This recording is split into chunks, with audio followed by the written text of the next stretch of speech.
Alright, welcome back to the Casual Report. Just want to do a little bit of NBA talk, and as you can see by the title, I wanted to talk about the Detroit Pistons, a team that I've been really enjoying watching, especially these past few games where I've really keyed in on them. I've had so much fun watching them and really just dissecting them a little bit, and so I really wanted to speak about a few things that I've really appreciated and loved about them so far, and why I believe they are really dark horse, and maybe not even dark horse, but they are definitely a contender for the Eastern Conference Finals in the East. And I think first of all, it has to start off with obviously where they are right now in terms of being 6-2, and being second in the Eastern Conference. With what I think the past two games specifically against who was it? I think Memphis, and who did they play? They played. I can't remember who they played. They played having really coming off two really good performances, which I've really enjoyed. And first of all, I wanted to start off by speaking about Cade Cunningham. I think that his role, I think his consistency over these past two seasons really gives this team a really good floor. Really good floor. Not even to speak about the ceiling, but like his consistency as someone who is constantly making the right play, constantly being a floor general, literally making everyone better. I think Jalen Duren, especially these past two games, has really been helped by Cade Cunningham's presence on the court. And I think what is he? He's giving you a respectable 26 points a game, and then he's giving you 26 points and 9.6 assists, literally, which is third in the league basically. I think that and when you watch the game, you really see the impact that he has just over the course over every play. I think he feels very much like Luka in that every possession, you definitely feel his presence. And going from that, when it comes to the last few minutes, he's been so clutch.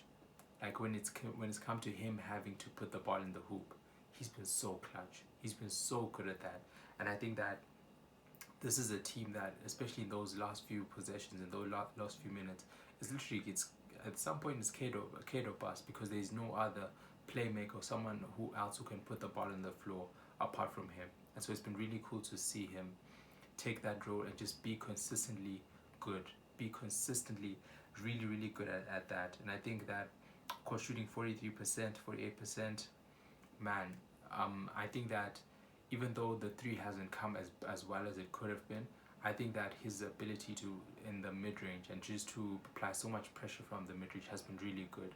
Even though he's shooting like 43% now, I wrote down I think he could definitely take that up to like 48% over the course of the season. So man, I've really enjoyed watching Cade. And then the next thing that I thought like really solidified the Detroit Pistons as a Eastern Conference final contender is their front court. The past few games have seen Isaiah Stewart and Jalen Duren playing together. And first of all, I think that's a credit to not Jalen, but Isaiah Stewart's growth as a three-point shooter. I think that at this point in time, he's a credible and he's a solidified three-point shooter. I think that he deserves a lot of credit for the work that he has put in to be able to be in this position. And I really appreciate, because I think even he started last season when he started like shooting more threes, started taking it, and it wasn't benched, but he was benched in favor of Jalen Duren playing, and just for spacing reason. And so for him to play himself back into JB Bickerstaff's rotation as a power forward and as a credible spacer on the floor, I think is very credit to him. And what I love about him, and just to let me speak about Jalen Duren as well, is that Jalen Duren this season, obviously he didn't get the contract, but the way that he's been playing, coming off a career high in points in a game where against the Mavericks, where those first few minutes it was like the Mavericks couldn't put a finger on him. He was putting everything on the hoop. He was so aggressive. It was incredible to see. And then the past game where it's like these past few games have been really exciting to watch, because Jalen Duren seems like he's on another planet. he seems like he's so much more aggressive than he has been. And I'm not someone who's watched the Pistons a lot, but this season seems like he can be a top 10 center in the league if he can maintain this. Man, he looks so good. And right now, who is he shooting? Um, seeing them work as a tandem in terms of him and Isaiah Stewart, I think it just bodes well if they can continue building that chemistry, building that.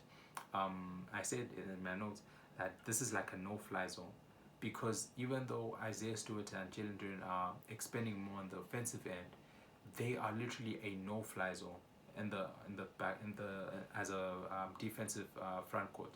They are literally a no-fly zone. I watched Isaiah Stewart get, I think, I don't know how many blocks, 3 or 4 blocks, um, literally in the last game, and it's like their aggressiveness on that end of the court is still so potent. And so, regardless of who they face in a center in an Eastern Conference which is front loaded, we have each and every contender. You're going to have to go through a top 10 player on in the front court, or not top 10, but top 10 to top 20 in terms of Cat, Giannis, or who else was there? Orlando with Paolo and Franz. You, Jalen Duren and I'm confident in Jalen Duren and Isaiah Stewart's ability to handle that when it gets to that. So I really appreciate that a lot. And right now they're third in defensive rating, which is at 109. I think that the team above them is at 106. I think it's the Spurs, if I'm not mistaken.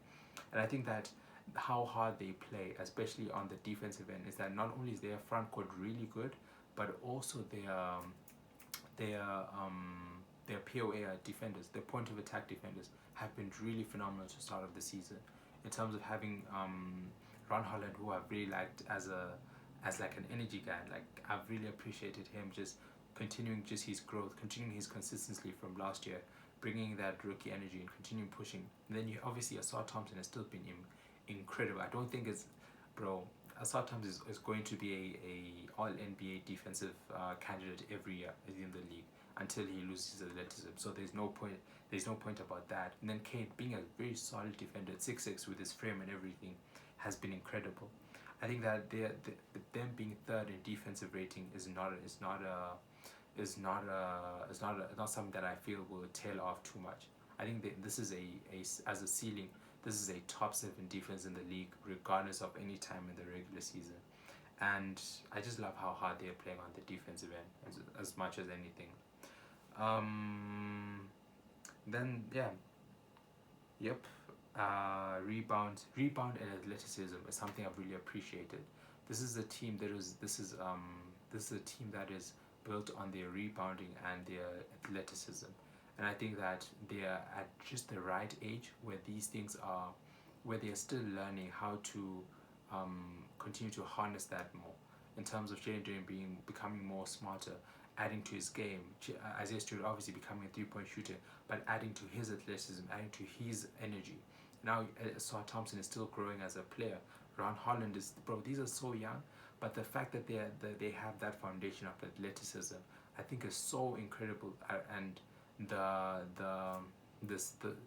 are raising their ceiling, literally. And I think JB Bickerstaff should deserve so much credit just being as a development coach. I think that his role is so important as that. I think that the front office, what's his name, Trojan or Trojan? I hope that's his name. Trojan, yeah, the GM has did an incredible job in that. And then I've the last piece I have is Duncan Robinson watch.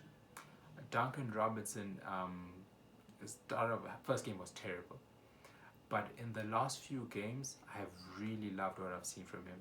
He's bounced back to now shooting like 40% from the field, and I've really enjoyed what I've been seeing from him in terms of the threes that he's taking. I think one thing that I don't think is given enough credit to someone like Duncan Robinson is the difficulty of the 3-point shots that he takes, coming off like obviously screens, but like shooting off balance and everything. I think that should play a lot in his like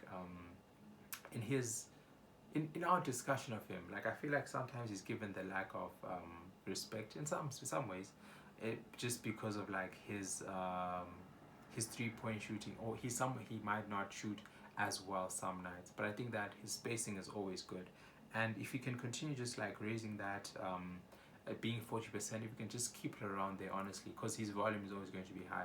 If you can keep it around there, and I really, I also don't Reddit, but like his role, from a Detroit Pistons fan, is that they've really appreciated his role as a connector on the court, because there was a lot of talk about him being benched.